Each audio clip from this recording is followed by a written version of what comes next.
Barizeno, I hope you're doing okay so far. My name is Webby and I'm glad that you could join me on today's episode of SoulFire Fridays.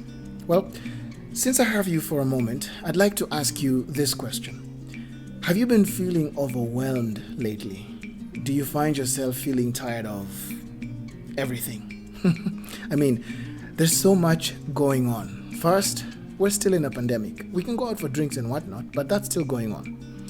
Also still ongoing is the experience of homeschooling, which is a whole exercise for a lot of parents, very much like myself. Then there's Zoom calls and the consequent Zoom fatigue.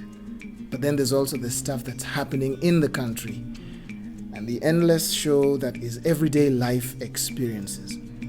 Many of those experiences feel like a scene that were taken right out of a horror movie. You know what I mean? I could go on and on and on, but I suspect that I'm preaching to the choir. You get the drift. My goal here today is to encourage you by first reminding you that you're not alone. It's really important that you remember this.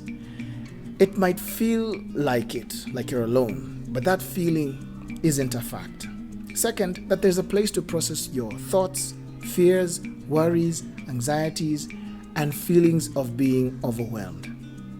It says right here in this scripture, cast all your anxiety on him because he cares for you. That's 1 Peter 5:7. Speak out your frustration to God and tell him exactly how you feel. He can handle it. He wants you to. He wants you to invite him into your situation right now so that he can give you his peace in the middle of it. The situation may not change immediately, but your state of mind and heart gradually will, and you can take that to the bank. This happens as long as you choose to focus on his promise, to remain in his presence, and to remember his goodness. So friend, hang in there.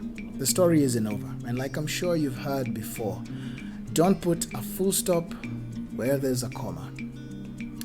I look forward to catching you next week. In the meantime, I ask that you be safe and be loved wherever and however you can.